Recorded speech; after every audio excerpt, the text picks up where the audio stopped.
All right, hello out there. Welcome to the first episode of Something Fell, a YouTube show devoted to Dave Sims' Cerebus the Aardvark. I'm Colin Blanchette, and I'm here with cartoonist Karl Stevens.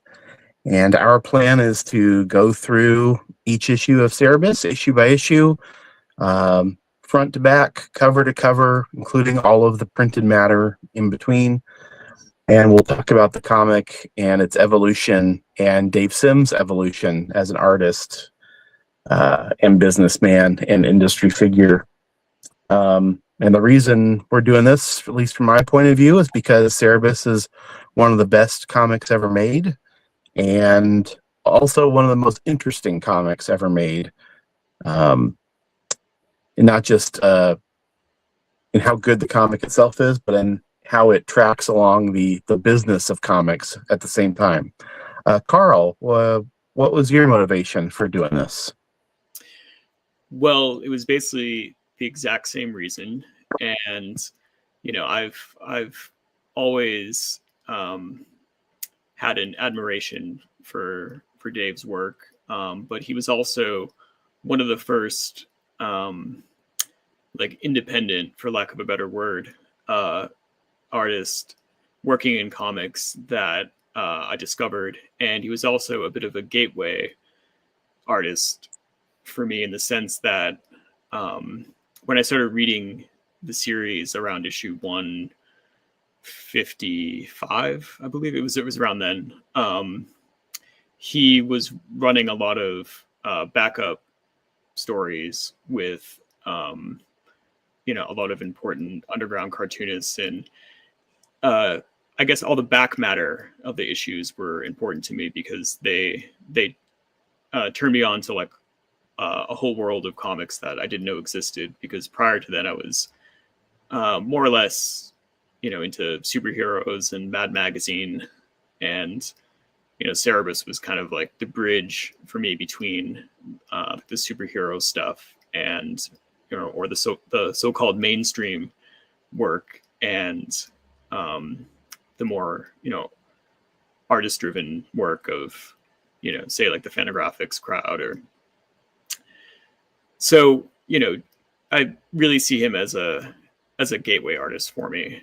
And and also another reason is I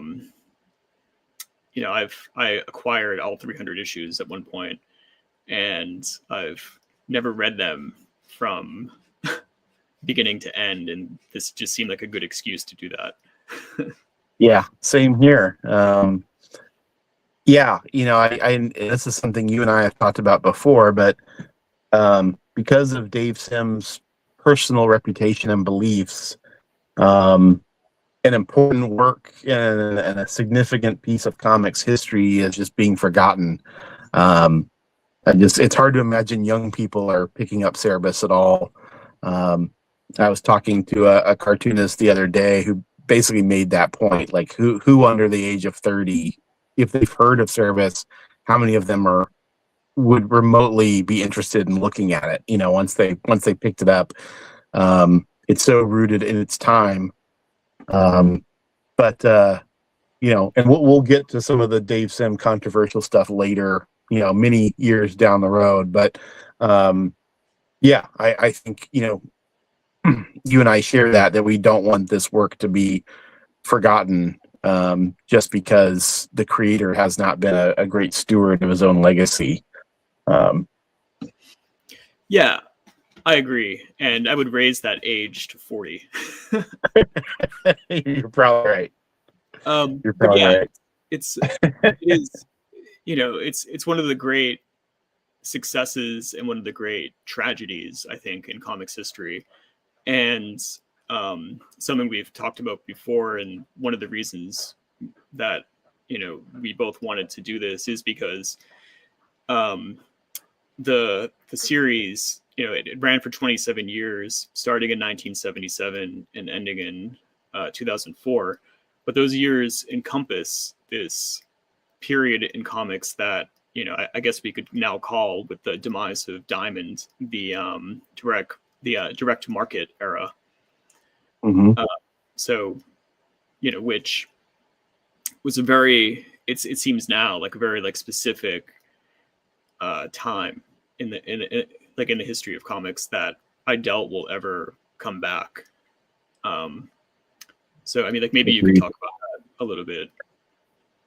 Yeah, I think I'm with you on that, and I think because Carl and I are pretty close in age, and I imagine anyone tuning into this, probably a lot of the people who would be watching are similar ages.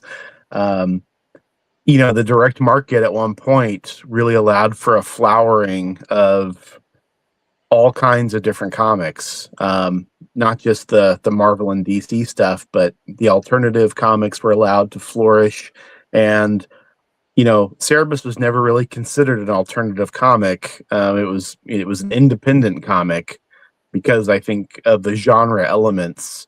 But there's no way anybody could make an argument that it wasn't a personal expression. It's one of the most personal comics ever made, as we'll find down the road. These early years are a little more simplistic, just barbarian pastiches, but eventually this becomes a vehicle for Dave Sim and for his thoughts and beliefs about everything. And some would say to the detriment of the comic, but I do admire that part of it, that he poured so much of himself into his work. Yeah, I agree, and I think it's after a while that becomes the most interesting part is how he navigated the industry. With as a self-publisher, as the series grew in popularity, and how it gave him confidence to like forge ahead like with it. And yeah, let's just get into it. yeah, let's get into it. Because I feel like I'm starting to get ahead of myself with it. Yeah, me too. It's hard not to. Anyone out there who's loves Cerebus or has wondered about Cerebus, it's hard not to think about the whole thing. But we're really going to try to take it in pieces, which I think is the best way. And we'll get into this first issue here, which is very humble beginnings. So my first issue is not a real first issue. It's a facsimile, that was made a few years ago. I think Dave Sim kickstarted this, and so it's printed at a higher quality than they were capable of in 1977. But other than changing the price, I don't know that there's much in here that's different. Maybe something in the indicia, and that's about it. So first, let's start off with this cover here. Like you say, remastered edition. There's a quote on the back here that says, "This is what Cerebus #1 was supposed to look like back in 1977," and that's Dave Sim in 2020. But otherwise, that's the original cover. Yeah, and you can see, so when Cerebus started, I guess we should clarify that. It started as a parody of Conan the Barbarian, or that type of genre. Yes. Like the sword and sorcery genre of comics. And he was very influenced by the British artist Barry Windsor Smith. And I believe he's very forthright about that. But, we'll come to that. So, like, going back to the cover like that, if you can flip it over. Sure.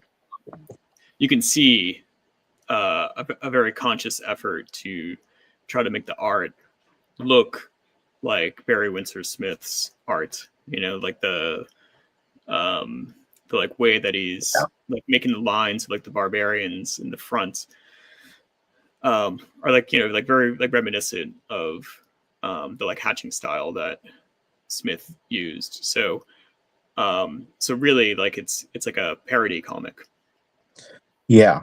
And what's interesting is that mean, these Conan comics that he's really referencing were from a few years before, right? I mean, but by the time Cerebus comes out, Barry Windsor Smith had really moved on to making prints and posters. He was in his full pre-Raphaelite style, right? So Yeah, that's true. yeah, so Dave Sim is parodying a comic from a few years before, in the sword and sorcery genre, and for some reason decides to use an aardvark. Also, I just want to point out I think it's a really great cover, but he only has the one color to use. I'm sure that was for money. But I would he, but he still does it to great effect, which is not surprising. I mean, he goes on to be a master of limitations. Well, we should also note that he was 21 when he made yes. This. So he was very, very young, and he's completely self-taught. He did not go to art school. Everything that he learned from, like how to draw comics was just from studying comics, and like how to draw. His drawing is almost exclusively, based on other comics. I mean, meaning he didn't, draw from life or, look or like go to art museums. It was just all influenced on comics. Yes. Yeah. Which is not uncommon, Yeah, of course, especially back then. And, but also feeds into how much of a creature he was of the comic book industry. Indeed. The inside front cover here has an introduction from Denny Lubert, who was Dave Sim's wife at the time. At the time, it was his girlfriend. They didn't get married. Girlfriend. Yeah. Okay, great. Yeah, and her note from the publisher ran for probably 60 or 70 issues, Carl, until they eventually split. She basically says, you may be wondering what an aardvark is doing in the middle of a sword and sorcery comic. She doesn't really answer that. I mean, basically, they had come up with the name of a press, Aardvark Vanaheim Press, and he drew the aardvark. I think this is maybe what they're referring to. Yes, that's the original drawing. Yeah, the original kind of fun drawing, and then decides to make a whole comic based around that character. Also brings to mind, history rhyming. 8 years later, Eastman and Laird would be making doodles of Ninja Turtles and decide to make a comic out of that, with no previous sort of plan, So, I don't know. They mentioned Cerebus as a real super influence, but certainly from the origin story, it's very similar. That's true. Yeah, that's an important note for you young creators out there, that even like your silliest little doodle could turn into, something much bigger. That's true. And the name Cerebus was a mistake. It was supposed to be Cerebus, the three-headed dog from Greek mythology, but Denny misspelled it at some point, and so Cerebus became the name, which I think is a better name actually, and rolls off the tongue better. Yeah, it does. So also it was suggested by her brother. Like they were trying to come up with a name. She had like written it down because it sounded good, and then her bad handwriting, she screwed it up and wrote like Cerebus, and then they just kind of ran with that. So yeah, and she references they were using that name for a limited edition press magazine called Cerebus or Cerebus at the time. They don't say though whether this was supposed to be what they were doing, or were they gonna create a different kind of magazine. anyway, it just shows kind of how this all sort of fell together. And let's jump into the story here. Okay. This first page, you can see kind of how rough Sim's art is, but he's definitely going full Windsor Smith, Mhm. or at least trying to. Yeah. What are your thoughts on this intro page? Yeah, I agree. I mean, it's very it like takes a lot of the like storytelling from what Barry Windsor Smith was doing at the time. With like the like silhouettes in the first panel, and then that like continuing on the second panel, and then Yeah, the way he's like drawing the horses, but it's all like the little ticks of the like inking technique, like it just kind of has this like curved kind of like look to it, and a very like heavier line um than what happens later. I mean, it is hard not to like look at this like within the context of the kind of art that it later becomes. But even the like bottom big splash panel with like the architecture, mm-hmm. like very much like influenced by um you know I mean, not just Barry Windsor Smith, but like a lot of like the Conan comics, even like Sure. John Buscema's run. So, Yeah, it's just a lot of like little organic, like little, ticks here and there.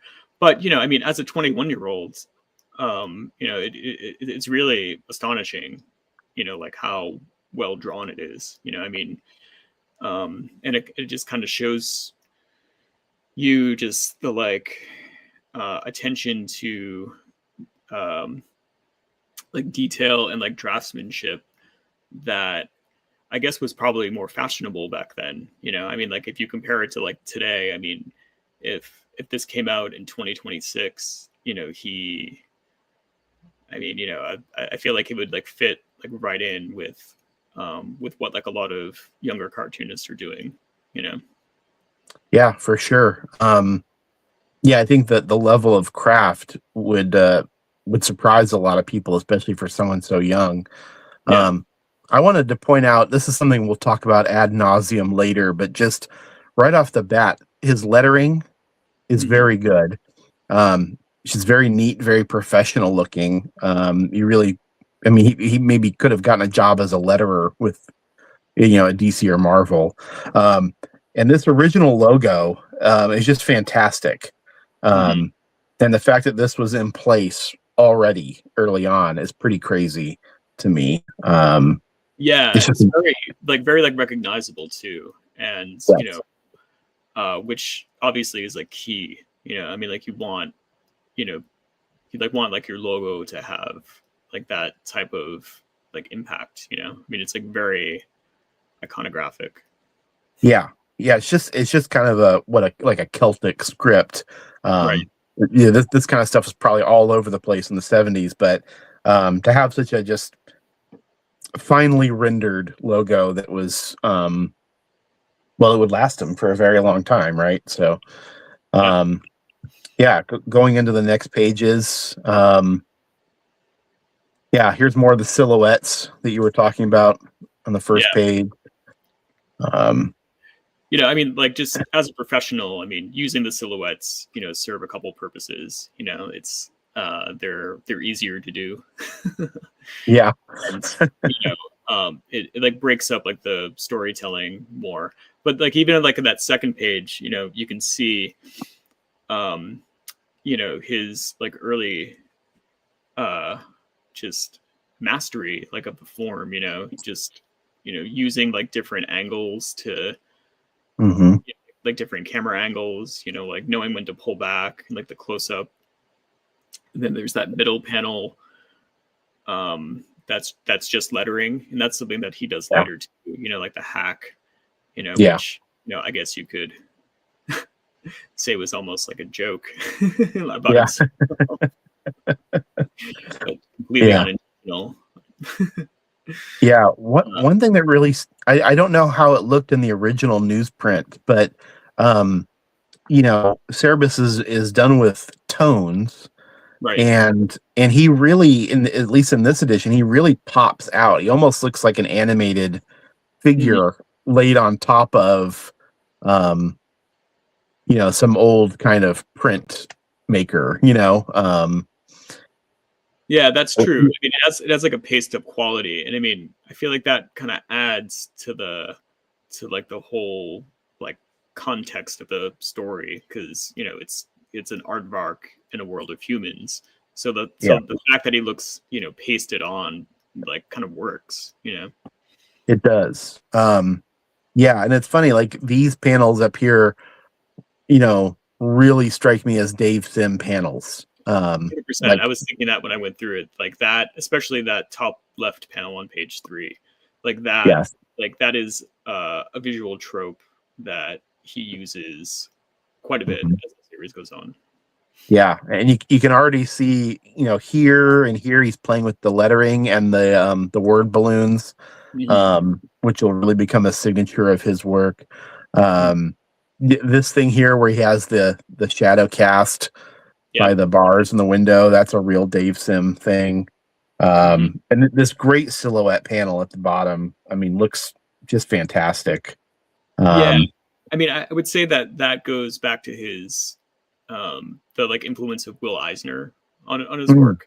So sure. I'm sure he took a lot from that. I mean, again, he's just pulling like influences like all throughout comics. It's just, but like you're right. Like the like heavy blacks, I think, was like something that he was very conscious about, and he like uses them as like compositional devices. I mean, he seems to have a very intuitive sense of composition, because everything just looks like balanced and like as it should. Yes, for sure. Popping over a page. This is kind of stuff really struck me as being Barry Windsor Smith. A lot of just all the leaves, the shrubbery, a lot of the Barry Windsor Smith prints he was doing were really lush and overgrown, and would have the barbarian Conan or some other, he didn't have the license for Conan, but some sort of barbarian figure in a garden setting. You were mentioning before, like the angles, the shots. This is a great overhead shot. And using the long vertical panel too. Yeah, that's something he makes use of like going forward. But yeah, I mean, it's just really just mixing up all the angles for like dramatic effect. I mean, is very, very cool. And it's something that a lot of young cartoonists are kind of reluctant to do, because it is so difficult. I mean, I include myself, like when I was younger, I really had to force myself to like think about the drawings that I was making, and like, just because something was difficult, that, I should do it, just because it works, and just not, just kind of do a bunch of talking heads or something that would be easier to draw. Well, speaking of easy to draw, this character on the next page is just a black void character. Yeah. But it looks great. I mean, when he's slicing through it with the sword, it gives a really great effect. Well, I guess we should talk about, like, we haven't really mentioned the narrative yet. No. So, yeah, I mean, he comes into this city. I guess I will note this. He was but a curiosity. People really point out that he's an aardvark. I feel like later on, Sim drops that. People just sort of accept him being there more. Right. But when he comes to this tavern, he talks to these guys, and they want him to steal something from a sorcerer. Right. The flame jewel. And he just goes for it, right? He's just charging ahead. These guys are trailing behind him, and not surprisingly, for a fantasy sword and sorcery comic, he's going to have to overcome several different challenges. Right. Yeah. So, right. And the first of which is this shadow figure. Mm-hmm. And then you can turn the page after that. Sure. And then, he's, it's not really, explained. It seems like he's trying to jump from, like obstacle to obstacle. So he like slices through the shadow, and he just keeps doing it until it just collapses. Yeah. And then, once they defeat, or like he defeats that, he goes on to the next one. Mm-hmm. Yeah. There we go. We see the sorcerer he's going to come find, right? Mm-hmm. Right. Or like it is the sorcerer the whole time who's like putting these obstacles. Yeah. And also, I wanted to make note here. They mentioned the god. Well, here we get into the pronunciation games. Is it Tarim or Tarim? Right. Later on, that'll. Mm-hmm. Go ahead, Carl. Oh, I'm sorry. I always said Tarim.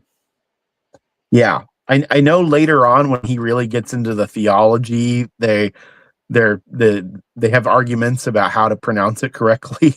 But it's another interesting thing here that he has this god name in the very first issue, and this thing's gonna be around for a very long time as a reference point in the series.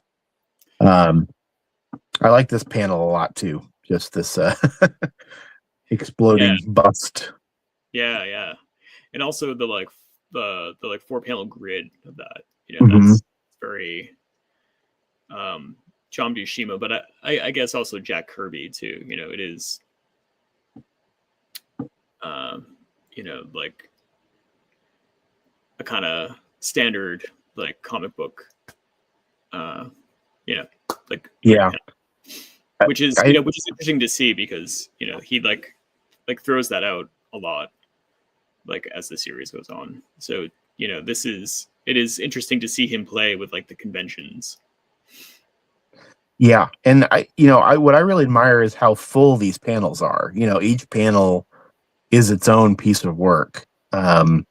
He's not just using 4 panels to have an easier page. Right. He there's something visually interesting in every single one. Yeah. Let's see. Okay, now we get to this. This is a pretty great sequence here. We have any thoughts on this?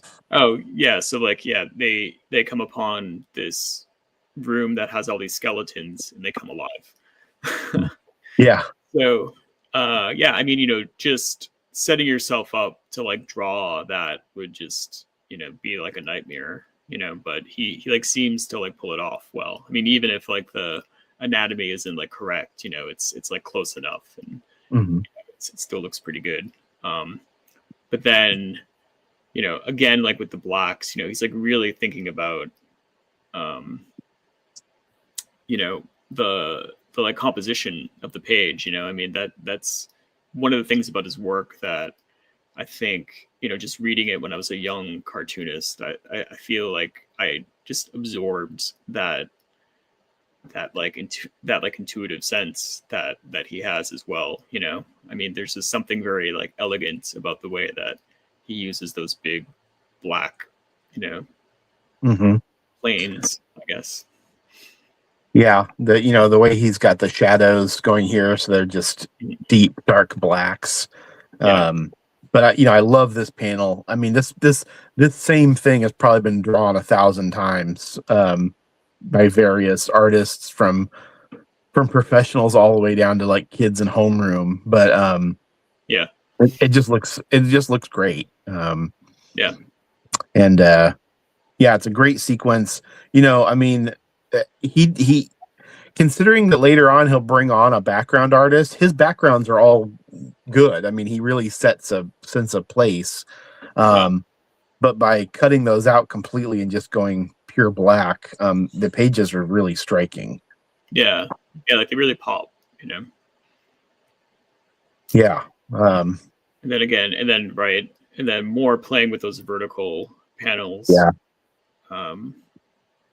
That looks like something out of like Frank Miller, but like It before does. that, right? I mean, like wasn't those Daredevil issues were later, right? They were in I think I think they were kind of right after this. Okay. And yeah, it kind of makes me wonder what the shared lineage would be. Mhm.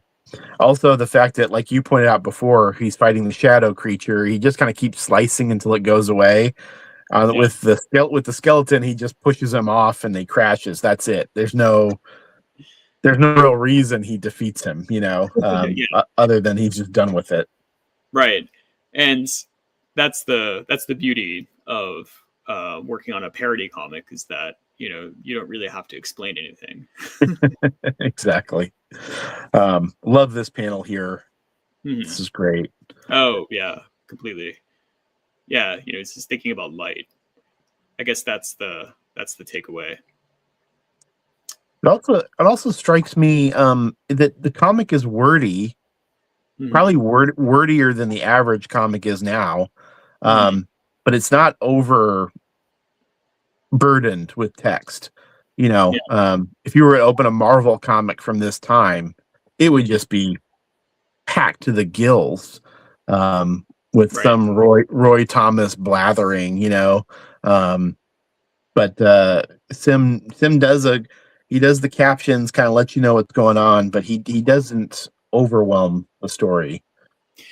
Yeah, well, I mean, it's the show don't tell rule, and because he was as interested in the visuals, it forced him to have like a balance. I mean, like that's what comics is really. It's that delicate balance. Between reading the pictures and drawing the words. Yeah. All right. So here's the next thing where the sorcerer has put these flowers in here that have some sort of hallucinogenic effect. Yeah. I don't know. What do you think about this sequence here? I really like the drawing. Yeah, 100%. And it makes me think of what I was going to say earlier with the like vertical panels, which is that it had a very like Steranko kind of look to it, just that kind of like late 60s like Nick Fury, like Steranko stuff that was right. Influenced by the like the psychedelic movement and all that. So it's it's a great excuse, I guess, to draw something really trippy and fun. But it's really, he's just showing like what he can do. Well, yeah, I don't think of Steranko as a big Sim influence, but you're right, he probably was. Yeah, I mean, it's just I'm sure he looked at everything, because he did briefly work at a comic book store too, as we'll find out. Yeah. At Now and Then Books in Kitchener. So I'm sure he was just absorbing like everything that like came in, and Yeah, I mean, he would have been the right age too, right, to have picked that stuff up and really been knocked out by it. Yeah. But like you said, he's just going for it, and in a way that, I mean, it's a really brave choice to try to pull this off. And not obviously he would return to this sort of effect, right? These mind altering sequences.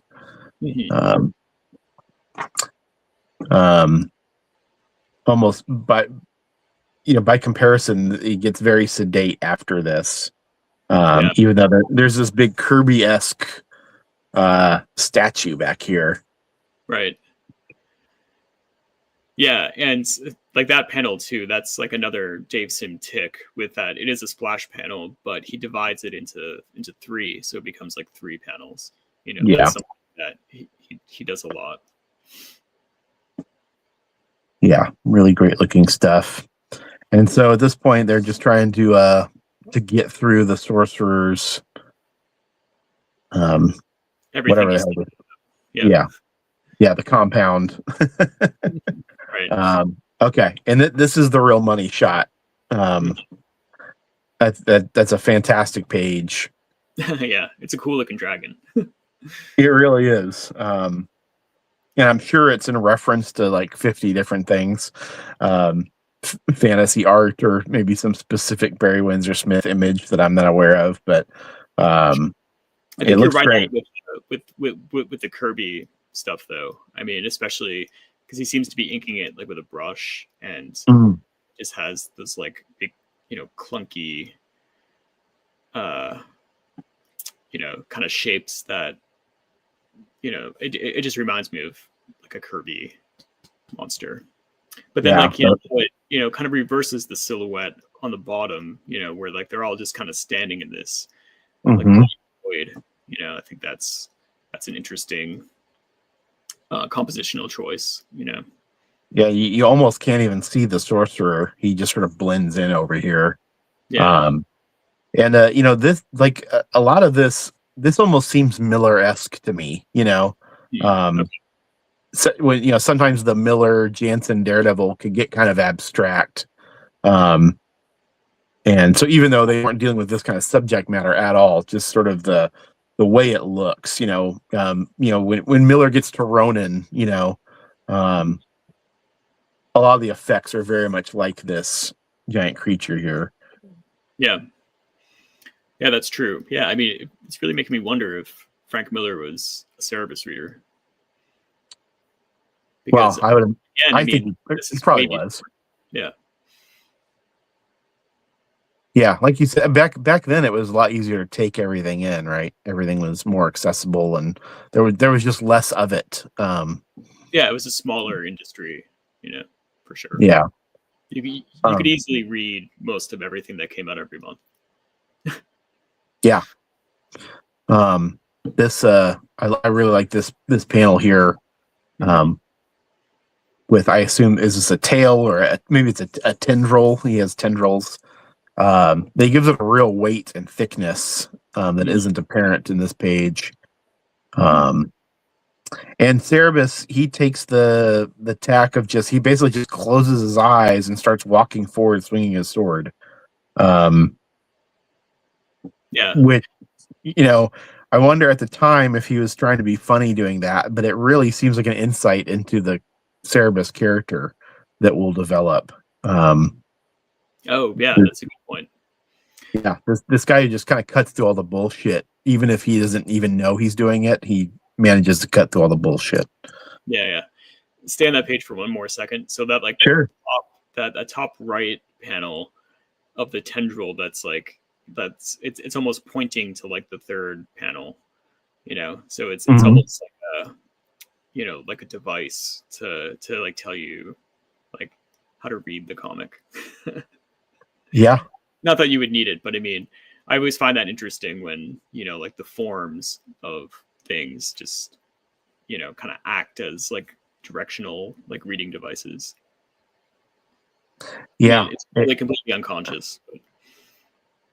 Yeah, it probably was, but you're right. It does do that. And, these figures on this page, Barry Windsor Smith started out as a Kirby clone. And here, these figures look like Kirby figures, but filtered through early Windsor Smith. Yeah, it's like a copy of a copy, kind of. Yeah, 100%. Yeah, kind of interesting. I mean, that's the story of comics. That's true. That's very true. Okay, so anyway, we get to this next page, and he goes to these long horizontal panels for Cerebus to approaching the sorcerer, who I'll point out, the sorcerer has his own lettering style, his own balloon style. I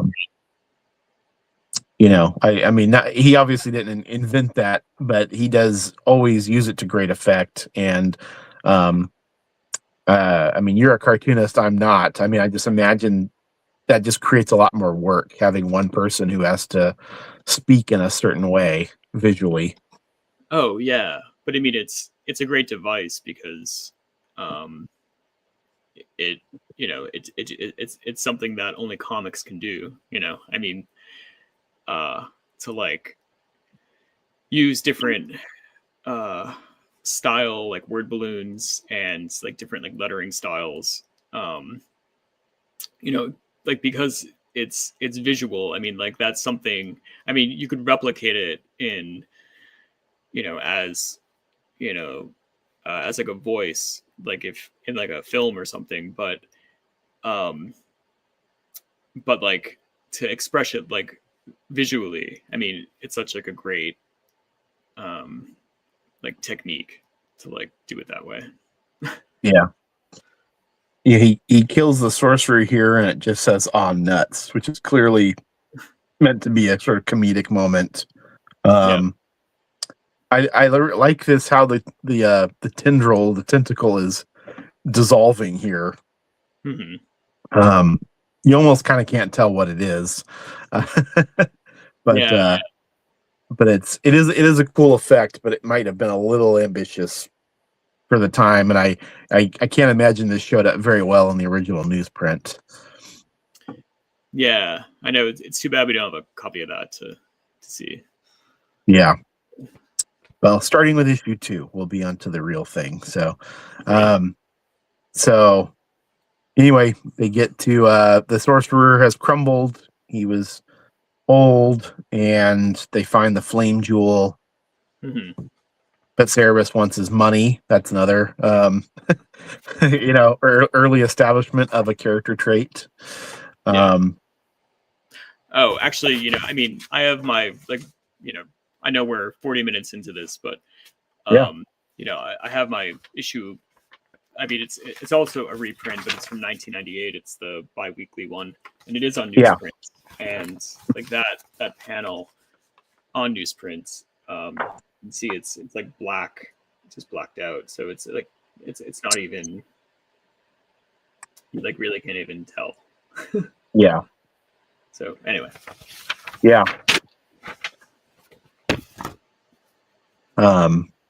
Yeah, the modern technology makes a big difference with some of this stuff. I mean, I always thought this was a great looking comic on newsprint, but certainly this first issue really pops on these white pages.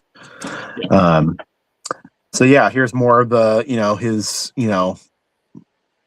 Windsor Smith kind of noodling in the background.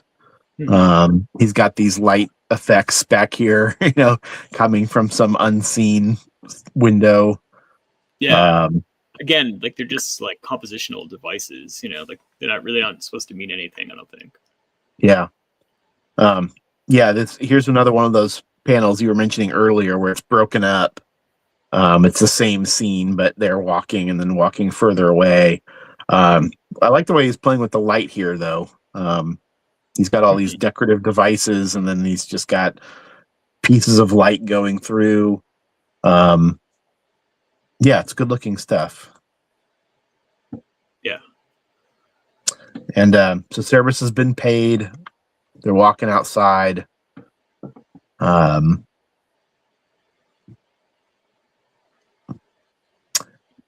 Cerebus was kind of explaining, how he was able to defeat the wizard when nobody else has. But like you said, it's mostly just, an excuse to go from one thing to another. There isn't much of an explanation. Right. And then he points out that the jewel is not a jewel. It's just a walnut. So that's the that's the twist.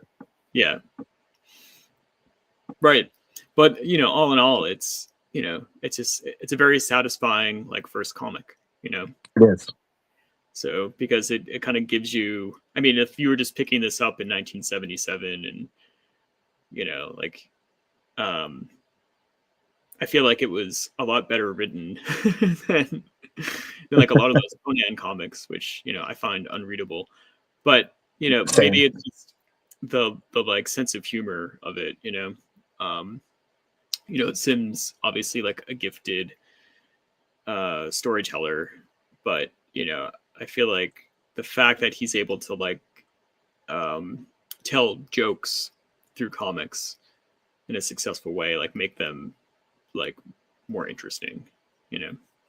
Yeah, I mean, for what's supposed to be it's always referred to as a parody comic, and that's what you and I have referred to it as well. But the only sort of, it's sort of humorous moments, I guess, other than having an aardvark walking around, is the aw nuts when he stabs the sorcerer and the walnut. But both of those are really understated. I think about like the parody comics that would come in the wake of the Turtles, and they were just groan-inducingly bad. They were so heavy-handed, Right. and they just weren't funny at all. That like the entire joke was we're parodying the Teenage Mutant Ninja Turtles, and they didn't have anything past that, besides whatever name they came up with. But with this, I mean, if you had never heard of Barry Windsor Smith, if you had never heard of Conan, you'd never read any of those comics, you would just think, well, this is an odd fantasy comic. I wonder why he's an aardvark. But you're right. It's a pretty satisfying read otherwise. It's not heavy-handed. You don't have to be an expert on early Conans at Marvel to appreciate this work. Yeah, that's true. I mean, he's just doing what all great artists do who like work in genre, is that, they're just taking like a couple of the tropes, but they're really just like throwing it out, and they're just using it as a vehicle to like, just explore like their own artistic ambitions, I mean, even if like he didn't know it at the time, I feel like his like artistry was just kind of like, it's just creeping out, and like especially in those ways that like you mentioned, so it's I mean, like that's like the most fascinating thing I think about Cerebus, like as a whole, because it like charts the development of an artist, really, and like you get to see it in like monthly installments, Very true. In a way you just don't get really in North American comics, or like any medium, I mean, it's like a very public way of like growing as an artist, Agreed. Here's the ad for the next issue, number 2, which is not the cover for number 2. It's just a really, really cool image. Yeah. Great lettering, very, very kind of typical 70s fantasy lettering, but still looks great. Yeah. So yeah, the very first issue has an Aardvark comment page, which also surprised me that because Aardvark comment will run pretty much the length of the series, and obviously he didn't have any letters at the time, right? But do you have any thoughts here on Sim's thoughts? Yeah, I mean, he was basically just telling people to like write in, and that he wants to keep going with the series, and like how it is kind of a shot in the dark, like not knowing like what, like how the marketplace will accept Cerebus, and how that's kind of always like the unknown, but he like is committed to like going forward. I think that's kind of the gist, right? Yeah. And I mean, we'll get into this probably at some later point, but 1977 is a weird time to start this comic. There's no infrastructure in place, but it's also kind of just at the right time where he's able to hang on in the early years, and then by the time the direct market forms and there's all these comic shops, he has a ready audience. Right. I feel like if he'd come along a year earlier, it might have been too early, Right. Yeah. Because which distributors were around at this point? As far as I know, the only two doing direct market stuff on the East Coast was Seagate, which was Phil Suling. Right. he's the guy who basically created the concept of the direct market, which is non-returnable comics. Shops would tell you what they want, you print that much, you send them to them, everybody's good. And then Bud Plant on the West Coast.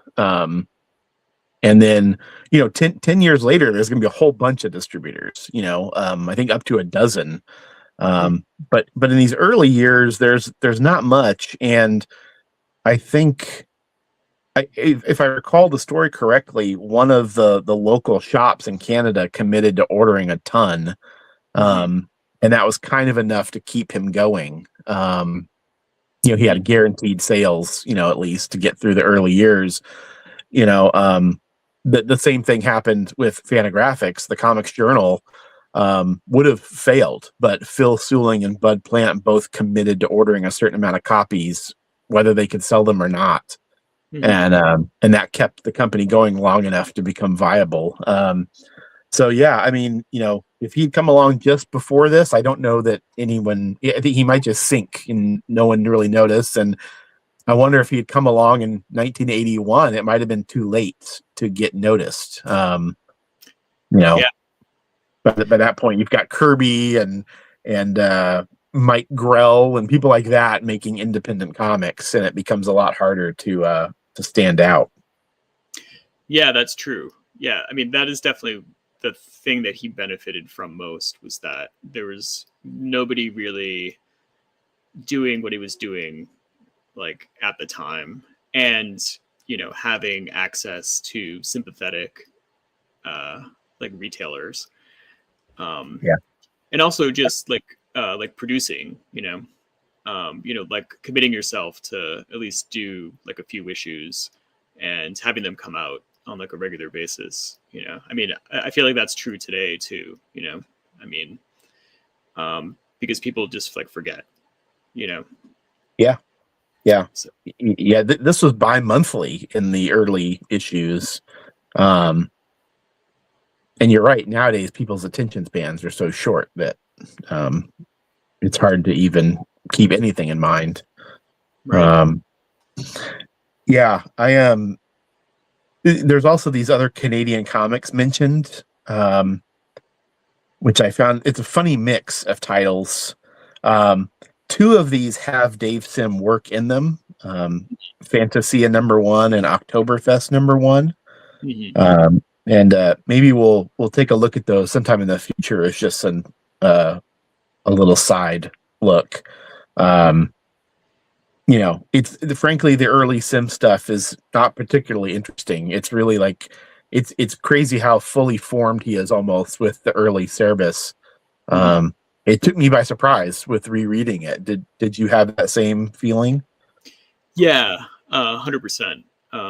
I guess I wasn't sure what to expect. I mean, I just knew they were a lot cruder, like the first 25 issues, and that he was still kind of figuring it out. But yeah, I mean, I was surprised at how much he had figured it out. But like especially like for his age, I mean, just like when you're that young, it is, it's just kind of a given that like you're not gonna have all the skills that you probably should before you start working on something. Yeah, for sure. Like school, Yeah. Should also mention this on this ad in the back for Gene Day's Star Wars. It's a portfolio for those of you under the age of 45 who maybe 50 who don't know what portfolios are. The portfolios were all over the place back in the late 70s, and they would be like a folder with several loose pieces of paper that had they're basically prints but bundled together loosely. Kind of an odd format, and nobody really does them anymore. But they were all over the place back then, and this was for Gene Day. I mean, Gene Day, would he have been doing Master of Kung Fu at this point? It's a good question. Probably. Yeah. I think so, yeah. Right around that, yeah. So I was surprised to see this ad. because for one thing, this would be a very early licensed Star Wars thing. It's 1977. It's a limited edition run of 250 with a decorative envelope. And each one signed and numbered $8, which I mean, what was the original price of Cerebus? Do you know? I believe it was $1. Yeah, that sounds right. But Gene Day was a friend and mentor to Dave Sim. His name will get mentioned many, many times in the future, and eventually he even has like a little memorial prize devoted to Gene Day. Yeah, Gene Day is all. Go ahead. He died young, right? Yeah, and for Sim, he's a cautionary tale because he died. Sim thinks that he was overworked at Marvel by Jim Shooter, and basically that killed him. I doubt that it's that simple, but for Sim, it's an illustration of what'll happen if you aren't an artist working for yourself. If you go work for another company, they'll work you to death. And yeah, and so I find that fascinating as just a piece of his, own personal psychology. Yeah, that's true. Actually, that's that's a good insight about, it seems like the story of Gene Day, like in that regard, sort of define like a lot of like Sim's opinions about like the industry. Yeah, for sure. And Gene Day was a pretty great artist. I mean, he was raw, Too. What's that? He was also Canadian. Yeah. It's a shame he died so young. I think he would have gone on to be just a wonderful cartoonist. But he certainly had a lot of like flashy tricks and a lot of the stuff we talked about in this issue with the vertical panels and the storytelling devices. Gene Day did a lot of that. He put a lot of work into random issues of Master of Kung Fu. So yeah, it's a shame. Well, Carl, do you have anything else to say about number 1? I don't. I mean, okay. I'm sure I will later, but yeah, of course. I mean, it's a solid first issue from a very young cartoonist and a very ambitious cartoonist as well. So, I guess we just go on from here. Agreed. All right. Well, we'll get to the commercial portion of this video for those of you that were brave enough to hang in till the end.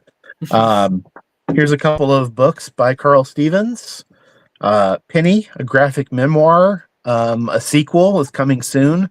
Pepper, published by Toon Books. Is that right, Carl? Yeah. Well, Penny's published by Chronicle. Yeah, Penny's published by Chronicle, but Pepper will be published by Toon Books, right? Right. Yeah. And when's that supposed to come out? That'll be out in the fall. So nice. I don't have an exact date yet. Sure. But yeah, highly recommend Penny. Love it. This is Mother Nature that you did with Jamie Lee Curtis and Russell Goldman. I know there was talk of this getting made into a movie. Has there been any movement on that? Nothing that I can talk about. Gotcha. Fair enough. But is, Jamie did tell me when I saw her a couple months ago that, it's still in the pipeline. So nice. Well, this is from Titan Comics, the British outfit, but very easily accessible here in the States. Should have no problem finding Mother Nature or Penny anywhere. Good comics are sold. Carl is also on Instagram pretty actively. Carl Stevens Art. And then I won't bore everyone to tears with my own output, but here's the latest issue of Canon. It's a zine devoted to comics, interviews, articles, what have you. This most recent issue is our biggest issue yet. Yeah, just kind of an old-fashioned fanzine. We try to do a good job on it, but hey, we try to keep the subject matter as varied as possible. Everything from 11 Rockets to Steranko, who we were mentioning earlier. Right. Yeah, here's some nice Steranko. There's a good Steranko layout there. Totally. Yeah, and review of the new Crumb. Yeah. So anyway, you can find these at canonzine.bigcartel.com. Though we do have a website coming very soon. And yeah, that's it. So Right. Carl, I'll see you for number 2. Sounds good. Okay. Thank you to anyone. What's that, Carl? No, I look forward to it. Yeah, me too. And thank you to anyone who watched all the way to the end. And please leave comments. We'll respond to anything we see. And we also have an Instagram page, Something Fell Show on Instagram. There's nothing there yet, but there will be, I'm sure, at some point as we dig through more of these. And thank you to everyone out there. Bye-bye. Thanks, everyone.